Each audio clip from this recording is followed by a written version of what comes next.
je vous propose, c'est de commencer, il est 18h02, sachant que le temps est important pour tout le monde. Donc en fait, pour présenter un peu, donc on a décidé tous ensemble, le SIAMT, Service Santé au Travail Inter-Entreprise, Restodev, qui fait l'accompagnement en fait à l'évaluation des risques sur le secteur SHR, mais d'autres secteurs également, et Marie Bill, avocate, et de Vinengo, Service Santé au Travail, donc d'organiser un webinaire pour parler des enjeux du moment, qui sont évidemment très importants, et donc de mettre en avant les aspects juridiques, les aspects en termes de prévention dans le milieu de l'hôtellerie-restauration. Donc, c'est un webinaire essentiellement dédié au secteur CHR, de mettre en avant le rôle de la médecine du travail, de la santé au travail, ou des services de santé au travail inter-entreprise, plutôt des médecins du travail, et puis aussi montrer un peu l'outil qu'on a mis en place pour simplifier en fait cette épreuve de tout dirigeant d'évaluer des risques et de créer son document unique. Donc, je laisse à Vincent qui va présenter les différents intervenants en l'absence d'Inengo, mais on y va.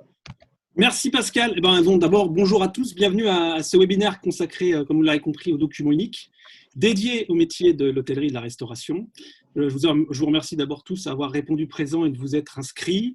Nous allons, je l'espère et j'en suis sûr, même tâcher de répondre à toutes vos nombreuses questions et attentes autour du sujet qui nous anime aujourd'hui. Et je voulais aussi dire que j'étais doublement satisfait, Pascal, puisque nous avons pu constater avec les inscriptions que nous avons bien évidemment des chefs d'entreprise qui se sont inscrits, mais nous avons aussi des salariés, parce que certains ont dit qu'ils étaient salariés. Et donc, je me félicite de voir aussi que les salariés s'intéressent au document unique, à ce qu'il contient, puisqu'il est évidemment intéressant et utile et indispensable aux chefs d'entreprise, mais c'est surtout pour la santé et la sécurité de nos salariés dans nos entreprises. Donc voilà, je me vois ravi de faire cette présentation en tout cas, et que ça puisse attirer autant de gens et de personnes concernées. Voilà, je voulais faire la présentation, donc bien évidemment, de nos intervenants ce soir avec Marie Bull. Bonjour, merci de participer avec nous. Vous êtes avocate en droit du travail, vous avez d'autres activités également puisque vous donnez des conseils juridiques et vous intervenez au Conseil des prud'hommes pour le cabinet ACD. Donc merci d'avoir répondu à notre appel.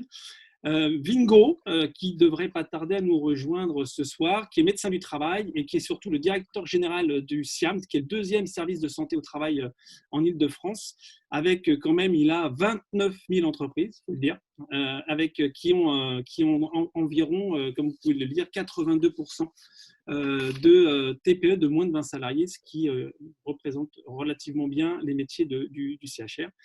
Pascal Provost, qui est avec nous, grâce à qui cette présentation est possible et va nous permettre de découvrir l'outil qu'il a développé pour les métiers d'hôtellerie et de la restauration. Merci à lui d'être là. Donc, il le dit pas, mais c'est un ancien directeur général d'un service de santé, donc il connaît bien le secteur et il connaît bien ça. C'est un consultant et formateur dans le domaine de la santé et de la sécurité. Il a conçu, comme je viens de le dire, l'application et la plateforme DUERP que vous avez peut-être pu déjà un petit peu, sur laquelle vous avez peut-être pu un peu naviguer pour certains d'entre vous. Et il est créateur et animateur, c'est important de dire, d'un réseau national de préventeurs IPRP, donc les personnes qui sont à même de pouvoir vous aider, vous accompagner à réaliser et à mettre à jour vos documents uniques, entre autres. Et moi-même, Vincent Six, restaurateur donc, à Paris avec 2 établissements, fondateur de Restodev, qui est un cabinet de conseil d'audit pour le CHR, président de la commission emploi-formation du GENI, qui est le groupement national des indépendants, donc l'organisation patronale des métiers de l'hôtellerie et de la restauration, et également conseiller prud'homme pour les employeurs. Voilà, les présentations sont faites. Je voulais commencer par un petit tour du secteur de notre activité, donc de l'hôtellerie et de la restauration. Bien évidemment, je voulais qu'on s'attarde un petit peu à la petite fiche qu'on a, enfin la petite illustration qu'on a sur le côté, où il est indiqué qu'on a quand même, alors si on regarde comme ça, 620 000 journées perdues par des accidents du travail. Alors, quand on donne des grands chiffres comme ça, on ne se rend pas vraiment compte de ce que ça peut donner. Mais si on regarde un petit peu après, c'est 62 jours d'arrêt par accident de travail. Donc, tout de suite, on voit un peu l'impact que ça peut avoir dans une entreprise et sur une équipe. Puisque quand quelqu'un part, il faut pouvoir le remplacer et faire les choses. Et puis, sans être amené à pouvoir surcharger ses collaborateurs.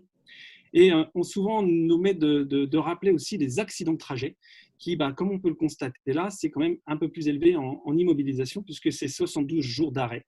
Voilà. Et rappelons aussi ce pourquoi nous sommes là aujourd'hui, c'est les maladies professionnelles qui amène à 238 jours d'arrêt en moyenne. Donc voilà, donc je pense qu'il était important de le rappeler, puisque 45% des accidents de travail sont liés à des postures contraignantes, 38% des accidents de travail sont liés à des chutes de plein pied, il faut le rappeler, et 90% des maladies professionnelles sont des TMS, donc des troubles musculo-squelettiques. Les postures contraignantes, on a énuméré quelques-unes, elles sont là, donc c'est la manutention de charges lourdes essentiellement, les gestes répétitifs, quelques-unes, pour en tout cas les femmes de chambre et autres, les postures pénibles, bien évidemment. Pour les chutes de plein pied, on retrouve systématiquement les sols humides et glissants, l'existence de dénivelés et d'escaliers, puisque souvent, tout le monde n'est pas amené à prendre l'ascenseur, forcément. Le travail dans la précipitation, quand il y a des urgences, c'est souvent là où arrivent malheureusement des accidents.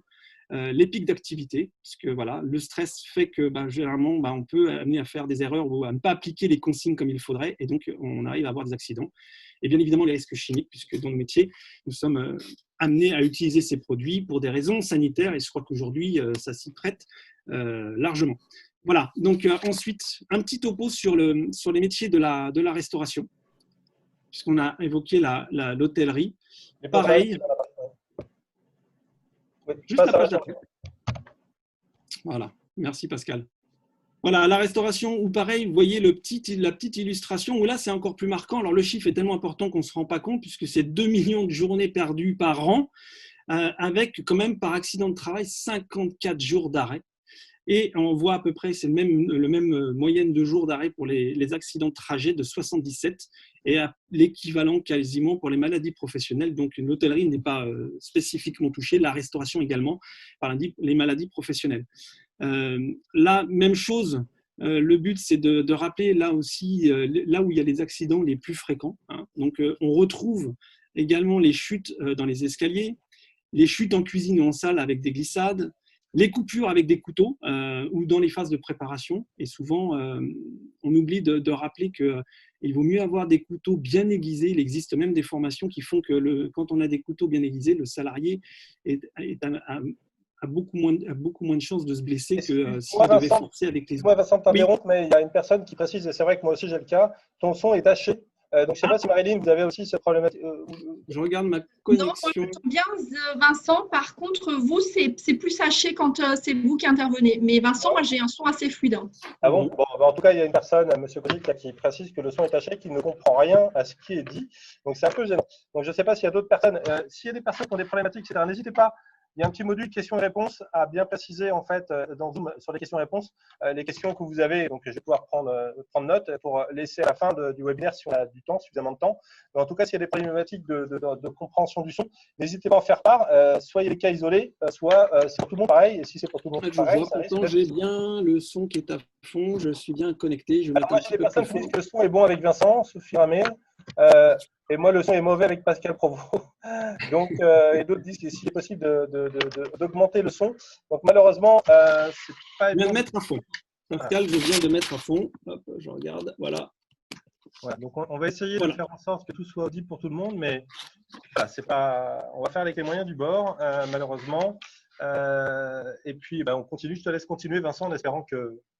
Voilà, donc tu peux descendre un petit peu oui, PowerPoint. Je reprenais sur les accidents les plus fréquents qui sont retrouvés dans la restauration. On retrouve pour partie les mêmes que l'on avait pour l'hôtellerie, puisque forcément on partage souvent les mêmes locaux, entre autres.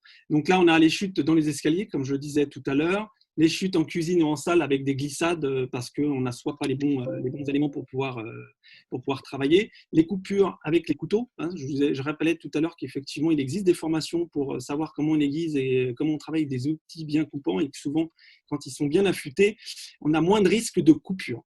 Voilà, les coupures souvent en salle ou au bar avec le verre, puisqu'on est jusqu'à encore pas loin, on essuyait encore nos verres au bar. Maintenant, on va voir qu'il y a d'autres solutions qui permettent de justement réduire drastiquement les coupures avec l'essuyage des verres. Et puis, bien évidemment, dans nos métiers, il ne faut pas oublier tout ce qui est manutention, bien évidemment, de charges lourdes qui amènent des troubles musculo-squelettiques, le stress du coup de feu en cuisine et en salle, qui souvent également les tensions avec des clients, parce qu'on est dans un métier de service, bien évidemment. Donc, nous, on essaie d'être toujours, et on l'est, agréable avec le client, mais on n'est pas forcément toujours avec des clients qui sont bienveillants ou pas. Et puis, bien sans oublier aussi les tensions qu'il peut y avoir entre collègues, parce que les coups de feu font que souvent, ça peut être amené à des situations un peu délicates à gérer, à savoir gérer. Et puis aussi les accidents de trajet, puisque la fatigue peut amener à faire des erreurs lorsqu'on circule. Voilà. À relever aussi, parce que je trouvais intéressant de le rapporter, c'est que les 2/3 des accidents du travail, en tout cas dans la restauration, sont essentiellement liés. Ça peut peut-être se comprendre parce que c'est peut-être le service le plus rapide, le plus tendu, alors que le soir, peut-être que les gens sont plus détendus et dans une autre perspective, et souvent que les accidents du travail sont portés sur des gens qui ont moins d'1 an d'ancienneté dans les entreprises. Donc là, on voit vraiment l'importance d'accompagner les salariés quand ils arrivent dans une entreprise, de leur donner les codes, les outils, de leur expliquer les mesures qui sont mises en place, de les appliquer, de leur dire qu'il faut les appliquer, et ça évite de façon drastique les potentiels accidents. Voilà. Un petit point sur la slide suivante qui permet de lister, mais il y en a bien d'autres, quelques solutions existantes pour justement réduire les accidents. Bien évidemment, si on parle de la cuisine, et encore aujourd'hui, je vois certains qui n'ont toujours pas ces chaussures antidérapantes, et ça, c'est une obligation. Donc, c'est bien, je comprends qu'ils veulent être bien chaussés avec leurs baskets, mais malheureusement, il faut avoir les chaussures qu'il faut. Pareil pour la salle, aujourd'hui, il existe des chaussures qui permettent d'avoir des semelles antidérapantes et des chaussures qui sont sympathiques et jolies. Sécuriser les escaliers en salle aussi bien pour les clients que pour nos salariés, avec tous les moyens possibles qu'il existe, les marchepieds, les rampes, les rambardes, enfin voilà.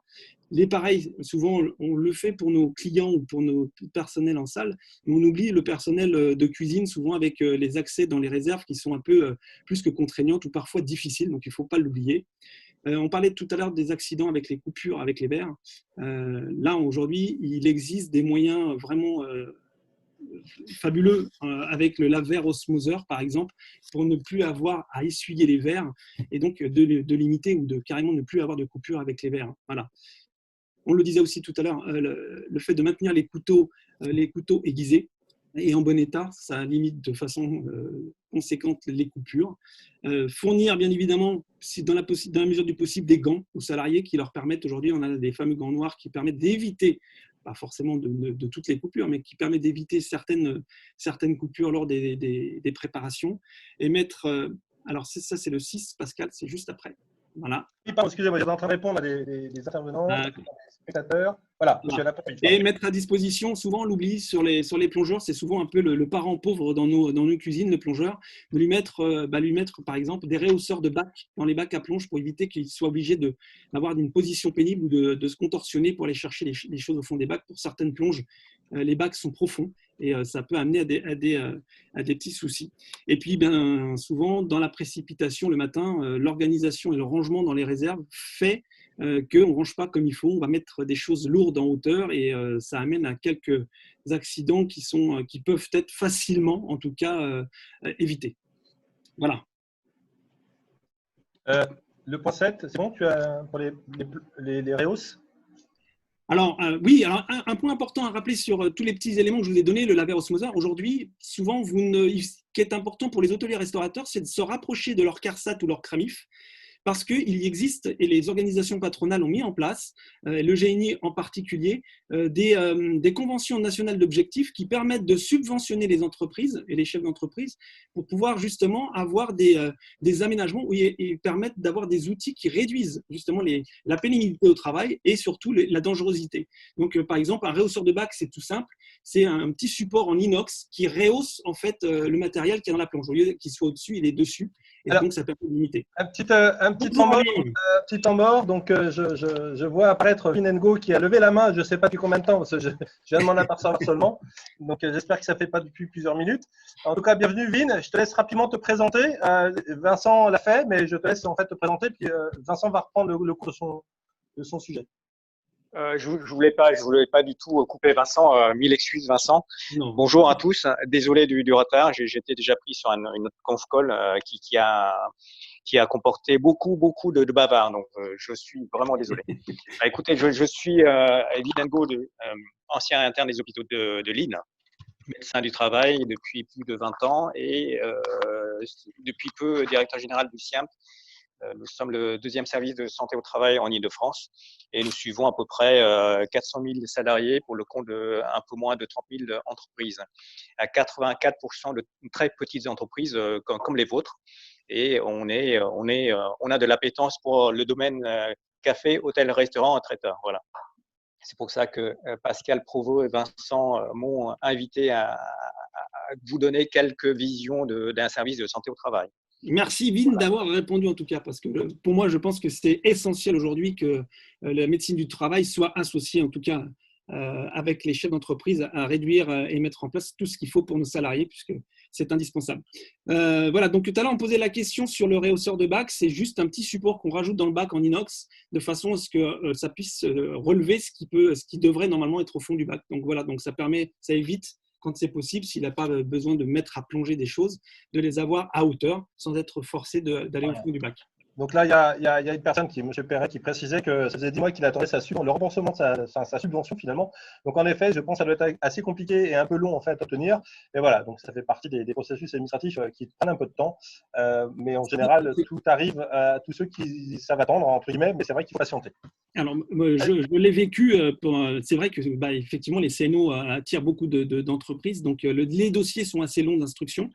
Mais en tout cas, ça aboutit. Voilà. Donc, si vous avez quelques difficultés, effectivement, pour à toucher, enfin, je pense que ça doit être surtout à toucher les sous, je vous invite à vous rapprocher de votre organisation patronale qui va vous aider, puisqu'on a les connexions pour justement faire en sorte que votre dossier soit bien traité comme il doit l'être. Voilà. Donc, n'hésitez pas.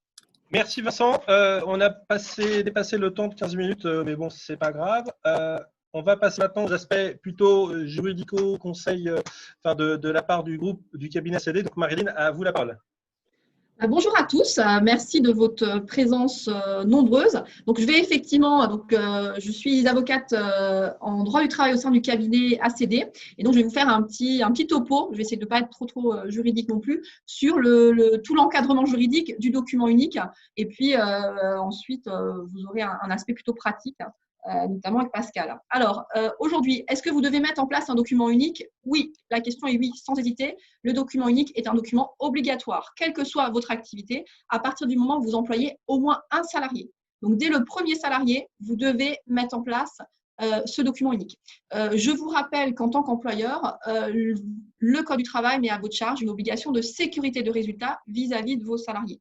Dans le cadre de cette obligation de sécurité de résultat, vous devez prendre les mesures nécessaires pour assurer la santé physique et mentale des salariés. Ne pas oublier toujours cet aspect santé mentale qui est vraiment un élément essentiel de la prévention des risques. Et le document unique va effectivement être votre base, si vous voulez, à cette démarche de prévention des risques que vous devez mettre en place au sein de votre entreprise.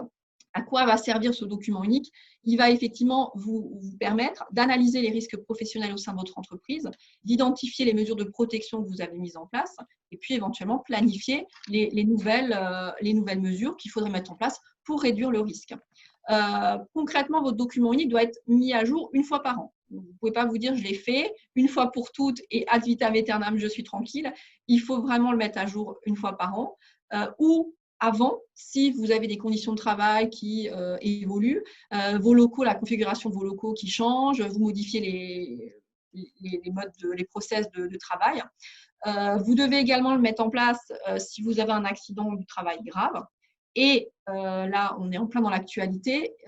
Il faut effectivement que vos documents uniques soient mis à jour dans le cadre du contexte sanitaire actuel du Covid. Donc, même pour ceux d'entre vous qui ont des documents uniques, aujourd'hui, il est impératif que ce document unique prévoit un volet Covid-19. C'est vraiment indispensable.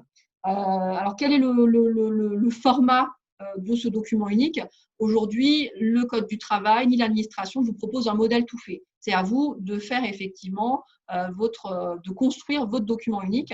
Il peut être en format papier, en format informatique, mais choisissez un format dynamique et qui vous apparaît le plus approprié.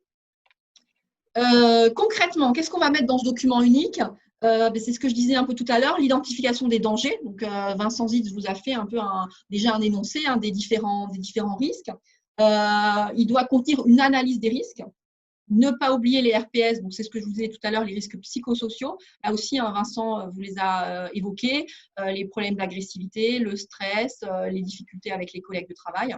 Vous devez ensuite classer ces risques par importance et gravité et ensuite mettre en parallèle les actions de prévention requises. Celles qui sont déjà mises en place, hein, puisque vous avez tous, je suppose, déjà mis en place des mesures de protection. Attention, certaines doivent être renouvelées à échéance. C'est tout ce qui concerne notamment la vérification des extincteurs.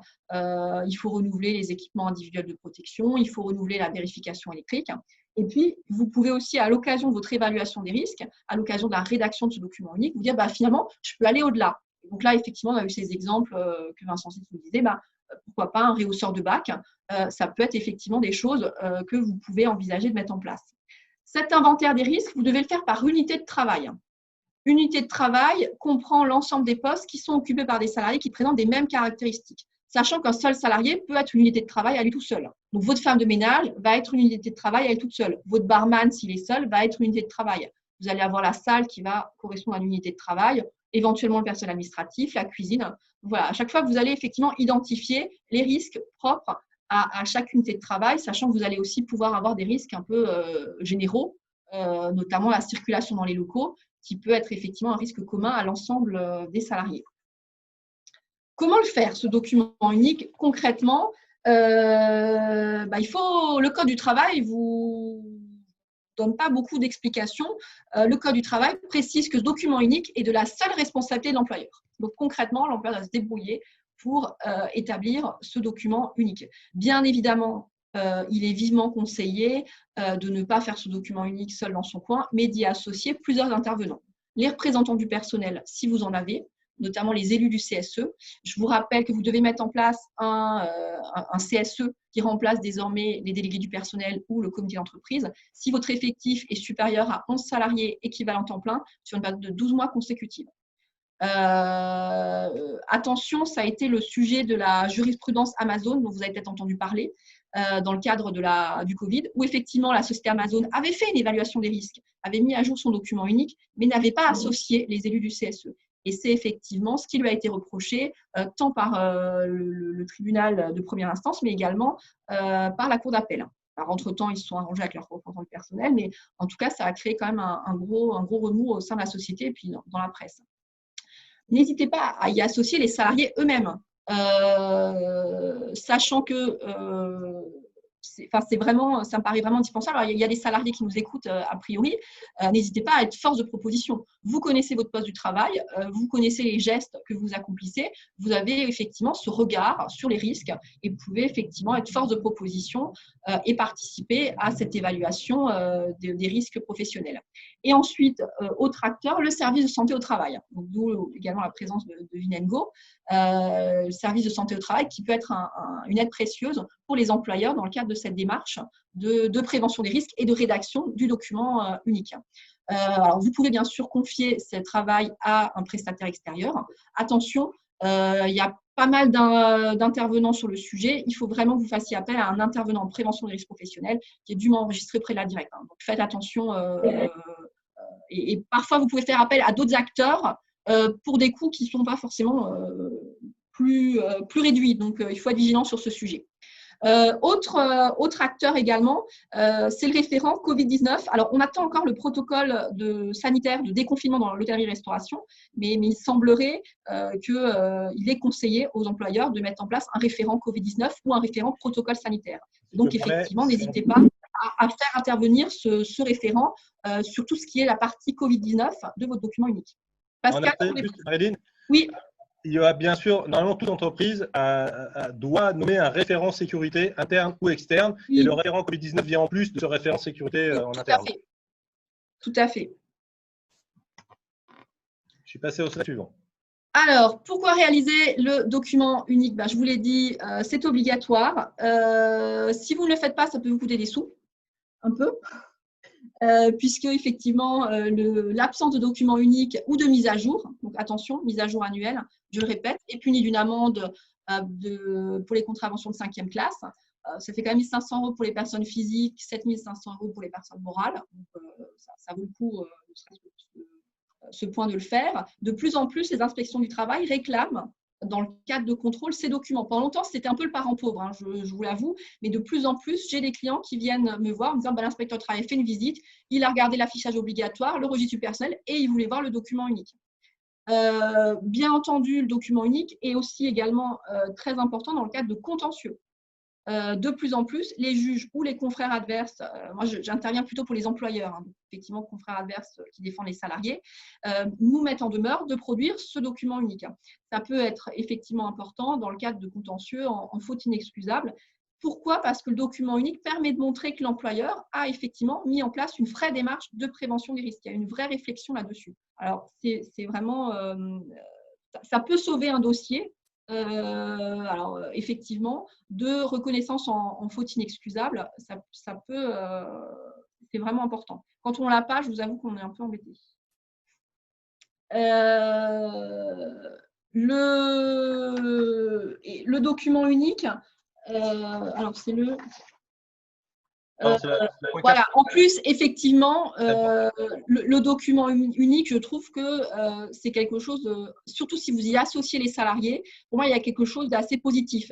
Ça montre qu'effectivement, employeurs et salariés sont dans un souci de protection, de prévention des risques professionnels. Ça montre que l'employeur a conscience de son obligation de sécurité de résultat et qu'il est effectivement dans une démarche de protection. Et moi, je trouve que c'est quelque chose de très positif et qui effectivement participe au bien-être du travail. Et puis, sur un aspect purement financier, effectivement, ça permet à terme de limiter les risques. Le fait de mettre en place, de réfléchir sur la mise en place effectivement de moyens, de matériel qui permettent de réduire la pénibilité, de permettre de réduire les accidents du travail, ça va vous permettre tôt ou tard d'économiser de l'argent. Alors, je ne suis pas en capacité, on ne peut pas le chiffrer si vous voulez, le coût des accidents du travail que vous n'avez pas, qui sont évités, on ne peut pas le chiffrer, mais un accident de travail, ça coûte de l'argent.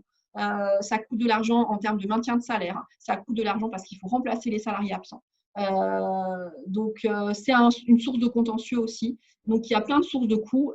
Et effectivement, si vous pouvez éviter ces coûts, ça me paraît effectivement important. J'aimerais un peu sortir du slide. J'ai encore 5 minutes.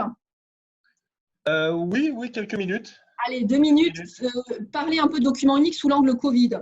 Aujourd'hui, vous devez effectivement impérativement mettre en place votre document unique du fait de l'épidémie, je l'ai dit tout à l'heure. Donc, il y a effectivement le cas des salariés qui travaillent sur site, mais si vous avez des salariés qui télétravaillent, et là, on avait a priori une question en début de séance, le télétravail présente des risques spécifiques. Si vous avez mis en place le télétravail dans le cadre de l'épidémie, il faut effectivement aussi intégrer ce risque. Les risques liés au télétravail, notamment les risques d'isolement, de burn-out, de stress, doivent être identifiés dans votre document unique. Pourquoi aussi ça peut être intéressant aujourd'hui d'avoir un document unique à jour?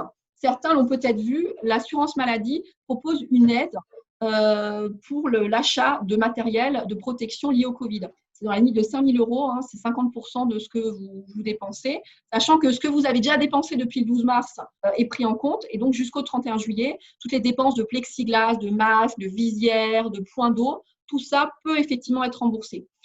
Vous devez faire votre demande sur le site internet d'amélie.fr, vous avez jusqu'au 31 décembre pour le faire. Et dans le cadre de votre demande, on va effectivement vous demander si vous avez un document unique et s'il est à jour. Donc là, autant le coût des accidents du travail qu'on évite, c'est un peu indirect. Là, c'est des sous que vous allez toucher dans les semaines ou les mois à venir.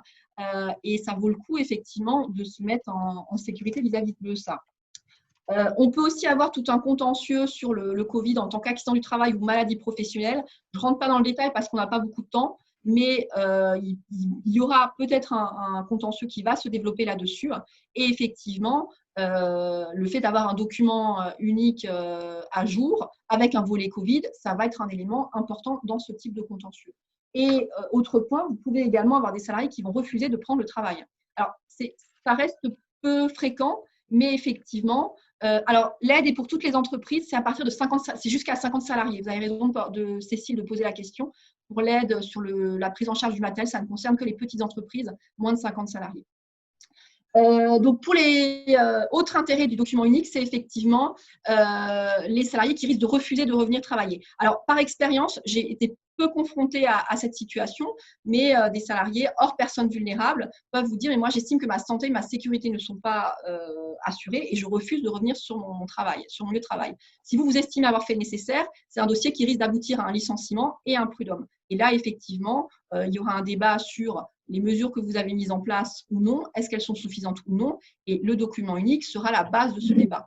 Attention, bien sûr, ce n'est pas tout d'avoir un document unique bien fait et à jour. Il faut bien sûr que tout ce que vous avez écrit dans le document unique soit effectif et soit mis en œuvre effectivement. Donc, ça sera contrôlé. Voilà, exactement. Et voilà un peu sur le document unique sous l'angle Covid. Donc, Cécile demande, on ne risque pas les droits de retrait avec le Covid. Oui, vous le risquez.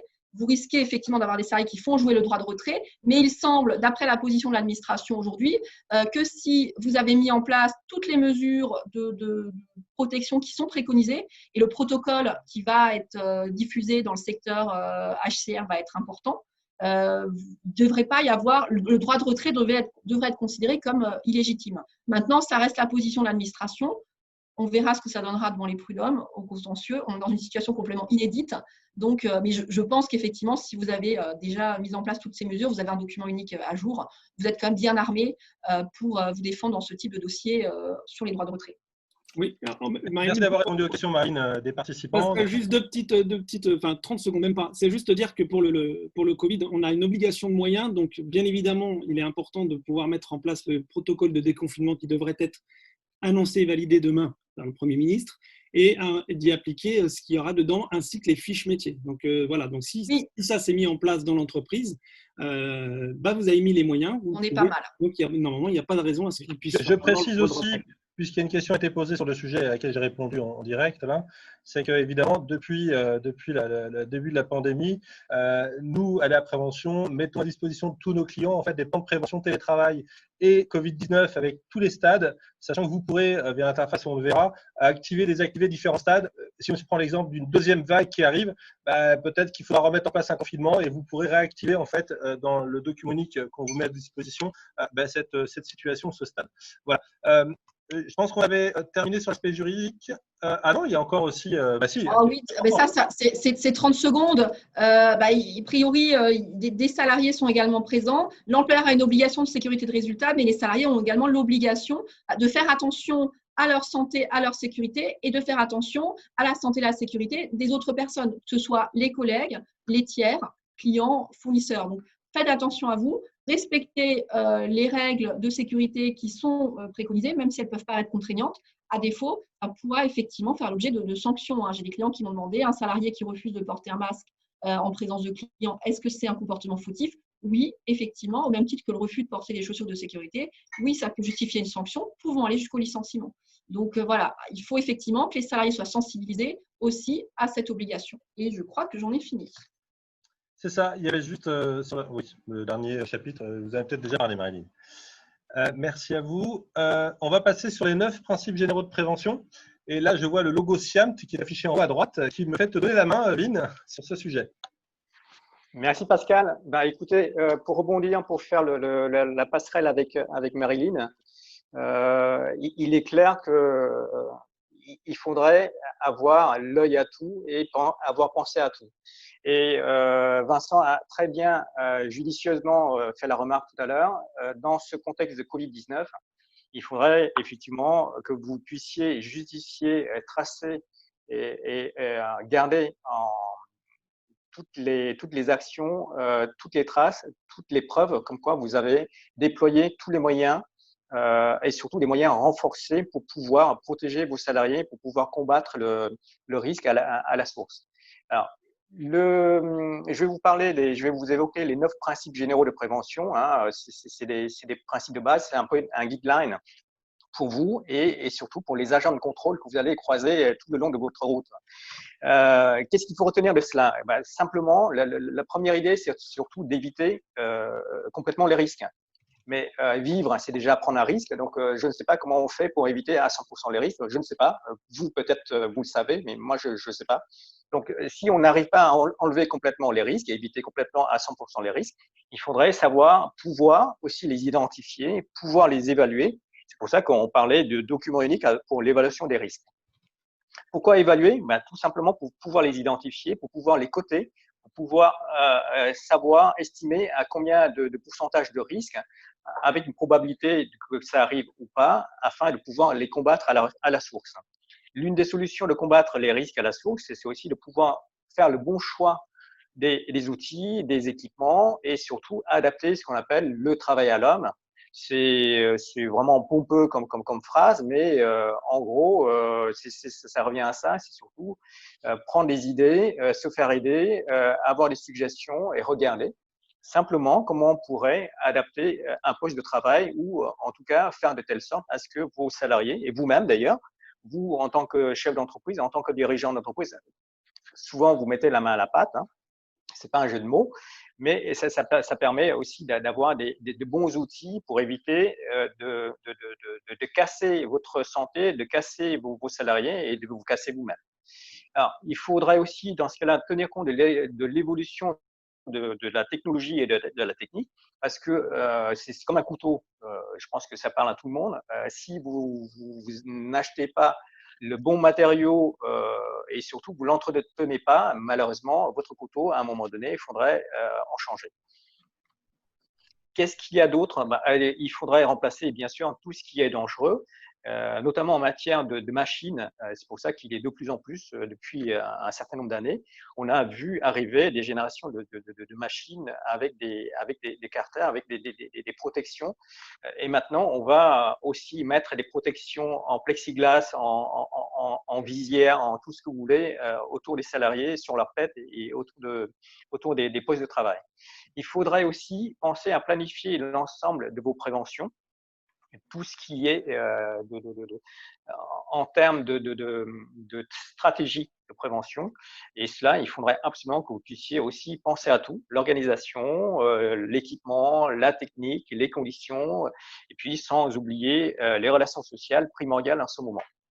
Il faudrait penser, et on fera un petit aparté tout à l'heure sur l'aspect mesures de protection collective et individuelle, notamment en ce moment pour le Covid-19. Il faudrait que vous puissiez aussi envisager toutes les mesures de protection collective d'abord. Et si ce n'est pas possible de protéger tout le monde, de protéger l'ensemble de l'organisation du travail, il faudrait, dans ce cas-là, se doter d'équipements de protection individuelle. Et j'en veux pour preuve tout ce qui est masque, tout ce qui est visière, tout ce qui est chaussures de sécurité. On pensera aussi à avoir une bonne communication appropriée. Pourquoi appropriée? C'est simplement en fonction aussi de l'état de connaissance ce n'est pas un gros mot si je vous dis l'alphabétisation aussi de certaines catégories de salariés, surtout dans le domaine café, hôtel, restaurant, traiteur ou nettoyage industriel d'ailleurs. Vous savez très bien que vaut mieux un beau dessin qu'un long discours afin de pouvoir aussi leur montrer ce qu'il faudrait faire comme geste ou avoir une bonne situation, une bonne condition de travail. Et tout cela, ce serait possible parce que vous êtes soutenu, vous êtes entouré de pas mal d'acteurs, de pas mal de préventeurs. Et vous en avez d'ailleurs les 3-4 qui participent avec moi à ce webinaire. Et je vais vous parler du rôle de votre service de santé au travail que j'incarne moi, en tout cas pour le SIAMT. Je suis d'abord médecin du travail avant d'être directeur général. Donc j'ai eu pendant plus de 20 ans à m'occuper des entreprises comme les vôtres, à conseiller des dirigeants d'entreprise ou des chefs d'entreprise comme vous, afin de pouvoir aussi vous aider à avancer, en tout cas vous conseiller sur le plan médical, sur le plan technique, sur le plan technologique, afin de pouvoir vous aider dans votre stratégie de prévention et pour éviter d'avoir des contraintes réglementaires ou plus graves encore. Votre service de santé, vous l'avez choisi, c'est parfois un mariage forcé parce que c'est l'État qui nous impose cela, mais en principe, ça devrait bien se passer parce que vous avez fait un choix. Donc voilà, et nous sommes là en tant que conseillers, c'est pas moi qui le dis, c'est la loi. Pourquoi faire d'ailleurs? Pour vous seconder, pour vous conseiller, pour vous renseigner sur 4 volets de mission réglementaire, qui sont des actions d'abord de prévention collective. Donc, vous aider à identifier, vous aider à évaluer les risques, vous aider aussi, vous conseiller sur les actions correctrices à mener. Deuxième volet réglementaire, c'est aussi assurer ce qu'on appelle le suivi individuel de vos salariés, de vous-même, parce qu'il y en a pas mal aussi de dirigeants d'entreprise ou de chefs d'entreprise qui sont aussi des artisans, mais qui pourraient être aussi des salariés de leur entreprise. Pourquoi cela? Simplement pour pouvoir aussi évaluer votre état de santé, l'état de santé de vos salariés et pouvoir aussi vous conseiller dans le maintien en emploi, dans le maintien dans l'emploi, en tout cas pour pouvoir vous aider à garder le maximum possible de vos salariés en bon état, plutôt que d'avoir des accidents ou d'avoir à se prêter le dos à des actions correctrices ou en tout cas des revendications pour les maladies professionnelles indemnisables. Notre rôle, c'est aussi d'assurer à vos côtés, et le contexte parle mieux que tout, il s'agit d'assurer ce qu'on appelle une veille sanitaire et surtout de participer à l'ensemble des actions en santé publique. Notre rôle aussi, c'est de vous aider à tracer, à garder une traçabilité de l'ensemble du suivi médical et préventif, et surtout de garder aussi trace dans les dossiers médicaux qui sont, je vous le rappelle, un secret médical, pas partageable par tous. Donc, c'est vraiment opposable à pas mal de gens, mais ça permet aussi d'avoir trace des expositions professionnelles déclarées par vous et aussi à confronter aussi avec l'exposition subie, en tout cas au quotidien, par vos salariés. Et troisième croisement des regards, c'est aussi le regard de nos équipes professionnelles de santé et de nos techniciens experts qui vont sur le terrain pour vous accompagner. Nos actions principales à vos côtés en tant que conseiller, c'est de pouvoir vous aider à déployer. Je parlais tout à l'heure de notion de stratégie de prévention. C'est tout à fait cela. C'est d'abord comment faire pour éviter que les accidents, que les maladies, que les problèmes arrivent. Donc, ça s'appelle la prévention primaire. La prévention secondaire, c'est surtout éviter tout faire pour vous aider à éviter l'aggravation d'une situation particulière ou d'une situation collective afin que les accidents qui se déclenchent malheureusement, malencontreusement, n'aggravent pas la situation individuelle ou collective. Et la troisième stratégie de prévention, il s'agit de la prévention tertiaire, c'est surtout éviter que l'accident qui est arrivé ne se reproduise. Donc, il faudrait vraiment éviter la rechute et surtout garder ce retour d'expérience afin de pouvoir alimenter ce qu'on appelle la prévention primaire. Donc, voilà, la boucle est bouclée. Merci, Vin. Oui, eh ben, on va passer en fait à ma partie maintenant. Merci à vous trois d'être intervenus.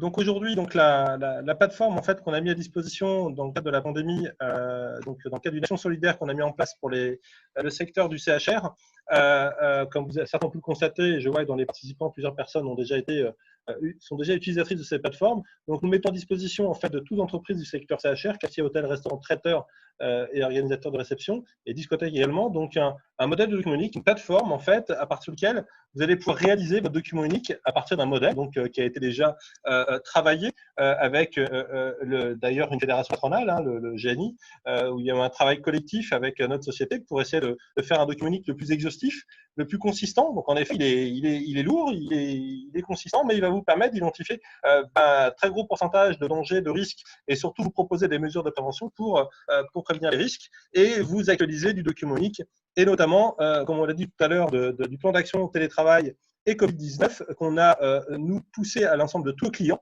donc plateforme CHR mais aussi d'autres clients. On a mis à jour dans le cadre de leur abonnement en fait ce plan d'action actualisé du Covid-19 et du télétravail. Donc, le but, c'est évidemment vous permettre en fait de vous mettre en conformité, de mettre en place une prévention des risques avec un dialogue avec vos salariés, vos représentants du personnel et mettre à jour votre document unique pour identifier et mettre en place ces mesures de prévention.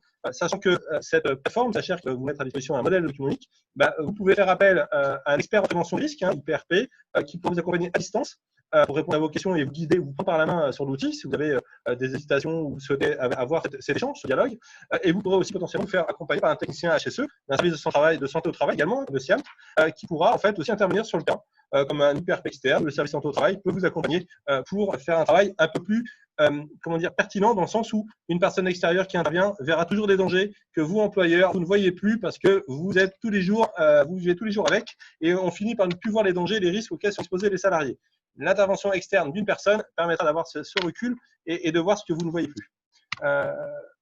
En tout cas, ce que a dit tout à l'heure maître Marine Bull, c'est que votre document unique actualisé de moins de 6 mois vous permettra en l'occurrence de prétendre à la subvention prévention Covid qui permettra de vous prendre en charge à hauteur de 5 000 € maximum, 50% de vos dépenses réalisées du 14 mars au 31 juillet pour prévenir le risque Covid-19. Je vais laisser place à la présentation de la plateforme, certains la connaissent. Donc, pour ceux qui se connectent via le site internet chr.durp.com, je vais afficher d'ailleurs ici, je vais partager ma fenêtre.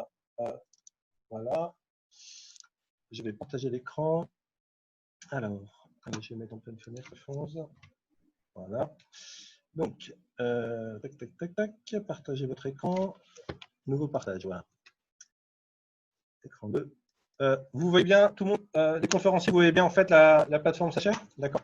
Donc, une fois qu'on s'est connecté, qu'on s'est inscrit sur la plateforme chr.durp.com, il suffit de saisir votre numéro de SIRET ou nom de société. Dès que vous vous êtes trouvé, vous cliquez et vous cliquez sur je me préinscris et on va valider, vérifier que vous êtes bien la bonne personne rattachée à cette société ou à votre société pour vous donner des accès et vous permettre d'arriver sur cette interface. Donc là, j'ai fait un compte spécifique. On va se connecter. Et lors de la première connexion, alors là j'ai mis évidemment 2 établissements pour des mots, un premier qui est complètement vierge et on va illustrer en fait votre première connexion sur la plateforme, et un autre qui est déjà finalisé. Donc évidemment entre l'étape 1 et l'étape 2, il se sera passé 1 heure à 2 heures, parce que faire un document unique à partir d'un modèle consistant, c'est pas aussi simple. Ça ira quand même beaucoup plus vite que de le faire soi-même à partir d'une page blanche, parce que certains avec qui j'ai échangé ont mis plusieurs semaines à le faire. Voilà, et vous faire aider en même temps d'un service de santé au travail ou d'un préventeur IPRP externe vous permettra aussi d'aller un peu plus vite. Donc là, on a une aide guidée qui va vous permettre de vous prendre par la main pour vous expliquer en fait. Alors, j'ai désactivé, mais je vais l'activer. J'ai une aide guidée qui va sur les différentes étapes vous expliquer, voilà, très rapidement ce qu'il faut faire la première fois. Donc, on voit qu'il y a 2 étapes. Donc, une première étape qui est à partir d'un modèle de document unique, vous allez retrouver vos unités de travail, bar, restaurant, administratif, hébergement, traiteur, etc., Covid-19, télétravail. Là, vous allez personnaliser la structure, dire qu'est-ce qui est présent, pas présent dans l'étape 1, et ensuite analyser les risques, activer les mesures de prévention et les planifier pour avoir votre plan d'action de prévention et votre document unique. Donc, j'ai passé rapidement sur les différentes étapes. Vous verrez que le logiciel ci permet également de modifier la fiche d'identité d'établissement, d'analyser, et on va le voir dans l'étape 2, les risques et identifier les actions à mettre en place. Donc, personnaliser la structure, c'est ce qu'on vient de voir aussi. Gérer le personnel et saisir votre registre unique du personnel. Déclarer vos accidents de travail en ligne en déposant un fichier directement sur notre entreprise. Consulter les statistiques de votre ou de vos établissements. Déclarer des facteurs de pénibilité sur certaines situations de travail. Le modèle a déjà des facteurs de pénibilité déjà prédéfinis sur certaines situations de travail. Ensuite, vous avez la possibilité alors ça c'est pour des clients un peu plus importants, de taille d'entreprise plus importante, de faire des comptes rendus de visite CSE, CCCT pour faire un suivi des non-conformités. Voilà. Donc là, je vais cliquer sur l'étape 1, donc comme si vous étiez inscrit pour la première fois. Et là, en fait, on va se retrouver ici donc, dans l'interface de personnalisation qui va permettre, donc là, les piliers, d'identifier les unités de travail qu'on a déjà prédéfinies. Et qui vous permettent en fait d'identifier après, si on clique sur les unités de travail, là j'ai passé rapidement dessus, d'avoir en fait une arborescence des situations de travail assez détaillée. Vous verrez que les métiers, les activités, les tâches sont bien présentés et qu'on va identifier en fait des dangers et les risques. D'accord. Donc là on est sur l'administratif. Je pourrais aller directement sur le bar ici, et dans le travail au bar, je me rends compte que ici je ne fais pas de cocktail ni de smoothie. Je vais désactiver cette tâche, mise en place du bar, tout ça je le fais déjà. Je vais aller dans la cuisine. Et vérifier en fait que dans le travail de cuisine, évidemment, non, j'ai pas de cuisine ni de légumerie, je la désactive. Donc je vais retirer les actions de prévention, des dangers, des risques sur cette base. Et puis on va aller voir d'ailleurs le risque spécifique au virus Covid-19 qui a été ajouté. Et on se rend compte que dans l'ensemble des dangers, on voit que les 5 étapes sont activées. Et aujourd'hui, on est dans l'étape déconfinement. Donc on va désactiver les différents stades pour lesquels évidemment des actions de prévention seront associées. Et je vais continuer. Donc je ne fais pas traiteur. Je ne fais pas d'hébergement. Ça, des services, oui, télétravail. On va dire que je n'en fais pas. J'ai repris mon activité. Tous mes salariés ont repris le travail dans mon restaurant, ce qui n'est pas forcément le cas de toutes les secteurs d'activité. Et je vais valider la structure en bas à droite pour figer l'arborescence des situations de travail de mon établissement. Maintenant, on va passer à l'analyse des risques et mettre à jour le plan des mesures de prévention pour réaliser le plan d'action de prévention et notamment document unique. Donc là, on rappelle qu'on peut déplier des branches, des activités. Alors, là, il m'a fait…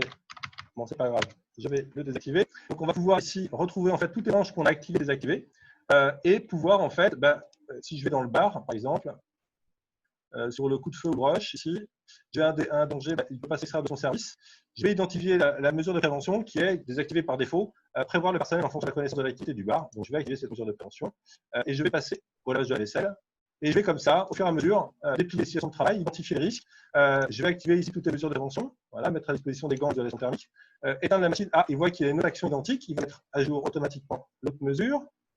Là, c'est un mode opératoire, éteindre la machine et mise à disposition de trousse de secours. Ah, j'en ai pas. Qu'est-ce que je fais? Je l'active. Non, tout le monde devrait l'avoir, évidemment. Donc, je vais mettre à jour les actions et je vais considérer que j'ai une action à faire pour une date assez rapidement. La trousse de secours, on peut en avoir une rapide pour le vendredi 5 juin au plus tôt. Voilà. Et je vais pouvoir descendre comme ça les différentes arborescences, situations de travail à risque. Et je vais arriver sur le risque spécifique lié au virus Covid-19 dans le cadre du danger et des risques associés, donc dans le cadre du déconfinement. Alors, pour votre information, on va faire en sorte que les lignes grises, une fois qu'elles sont désactivées, qu'on les a désactivées dans l'étape 1, n'apparaissent plus dans cette interface-là. Hein. Ça fait un peu moins de parasites, entre guillemets.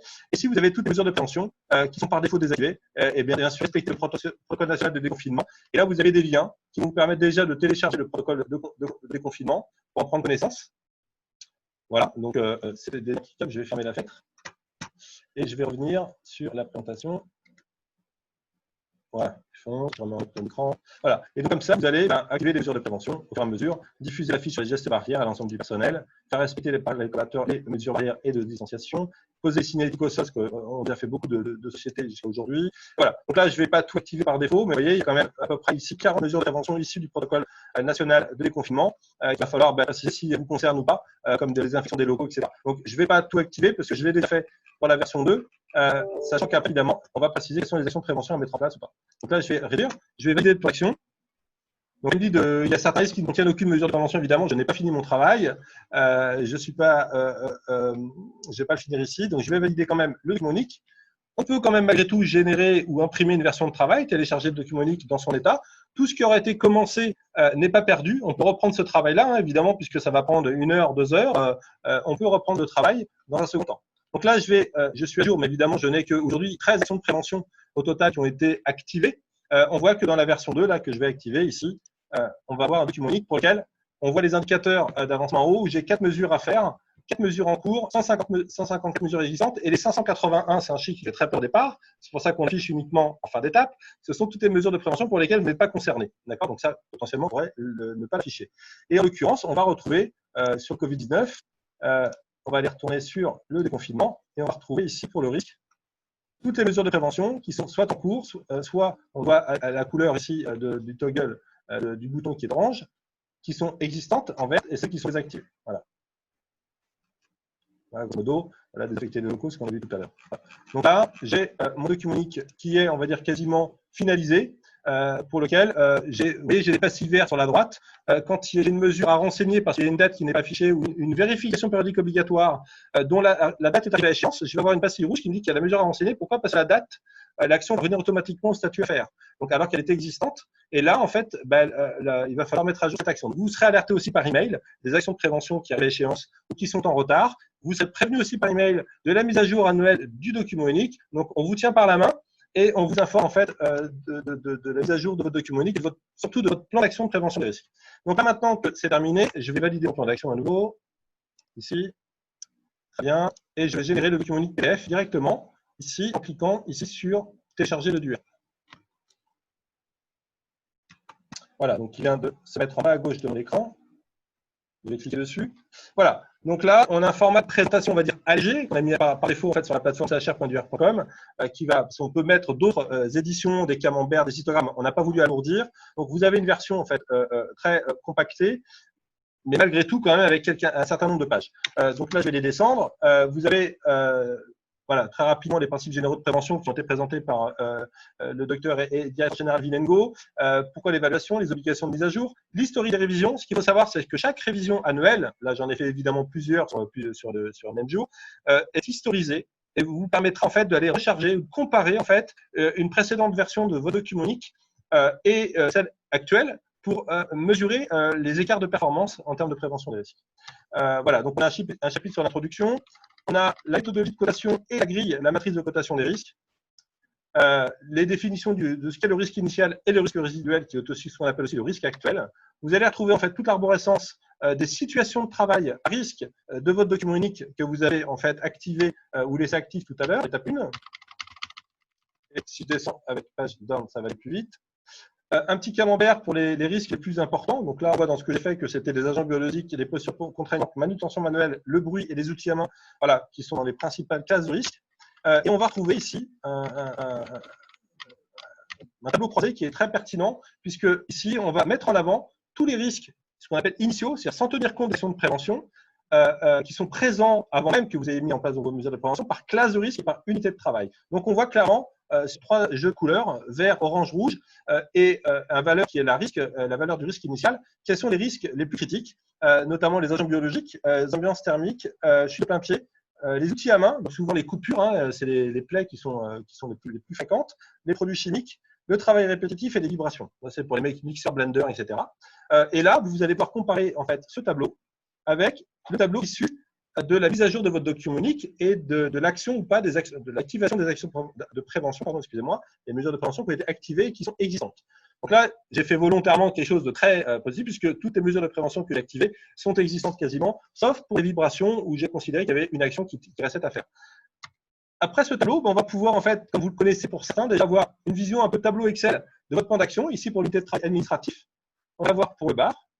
Bon, je vais un peu vite, excusez-moi. On voit toutes les mesures de prévention existantes avec la valeur de cotation du risque initial et du risque résiduel. S'il y avait un acteur par rapport au personnel que vous aurez enregistré dans le registre du personnel, vous aurez pu affecter des actions à une personne avec une date. Et cette personne, si vous aviez renseigné sur l'adresse mail, recevrait en fait l'email de l'action de prévention à mettre en place s'il en est le responsable. Donc la cuisine avec les actions. Et on va voir ici que, voilà, concrètement, au niveau de la cuisine, que pour les vibrations, on a une action qui est engagée, le contrôle de l'entretien régulier du matériel électrique, voilà, qui fait que le risque n'est pas maîtrisé.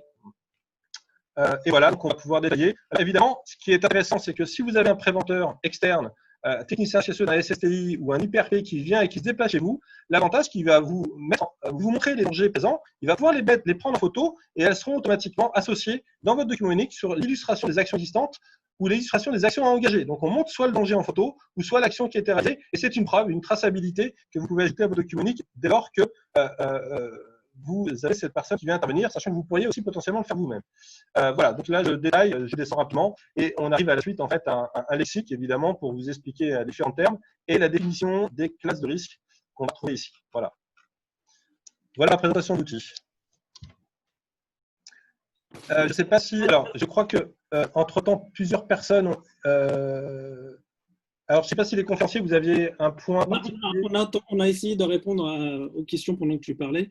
Et moi, je voulais rebondir sur la présentation et en même temps reprendre les termes de Vinengo tout à l'heure qui disait on ne peut pas avoir un œil à tout et penser à tout en tant que chef d'entreprise. Donc là, pour moi, le but, c'était de montrer l'utilité, en tout cas, d'un document unique dynamique qui permettent de passer à autre chose que du papier, parce qu'on a compris aujourd'hui avec les contrôles qu'on a, non seulement il faut l'avoir, il faut qu'il soit à jour, mais il faut surtout prouver les mesures de prévention et que vous avez mis en place ou sur lesquelles vous avez agi. Donc c'est important aujourd'hui d'avoir un outil qui nous permette d'éviter de passer des heures sur la partie administrative, comme l'était dit par M. Perret tout à l'heure, parce qu'effectivement, on a tellement d'obligations et de contraintes qu'il est quand même fort utile d'avoir des outils qui vous permettent de vous rappeler par des mails, par le calendrier que vous avez mis, toutes les mises à jour que vous avez à faire. Parce que, évidemment, l'activité fait que parfois, on peut zapper une obligation de votre contrôle, de votre consuel électrique, de vos extincteurs, enfin, de nettoyage de la hotte et plein d'autres choses. Et voilà. Donc, quand on a un outil qui nous permet justement d'éviter de passer des nombreuses heures sur la partie administrative et qui nous permet d'être un peu moderne, je trouve que c'était intéressant de le dire. Voilà. Alors, une petite précision, parce que à partir du 30 juin, parce que c'est une offre en fait gratuite qu'on a mis en place, et c'est une vraie offre gratuite, hein, il n'y a pas d'abonnement, il n'y a pas de conditions, enfin on n'a rien conditionné. La personne qui va utiliser notre plateforme, se connecter sur la plateforme chr.duer.com va pouvoir en fait s'inscrire, on va lui envoyer ses codes d'accès, elle va pouvoir faire exactement ce que je viens de faire, et à partir du 30 juin, si la personne veut continuer à utiliser l'outil, donc évidemment à un moment donné, on facturera cet abonnement, un nouvel abonnement annuel, on va dire, à un tarif de 99 € pour des entreprises de moins de 20 salariés et qui ont jusqu'à deux établissements juridiques maximum. Voilà. Donc, pour les conditions un peu tarifaires, pour ceux qui se posent la question pour la suite. Donc, ça reste, entre 99 guillemets, € par an. par an. Oui, pas par mois, par an, oui, tout à fait. Donc, pour les petites entreprises de moins de 20 salariés avec 2 établissements. Ouais. Autant pour moi.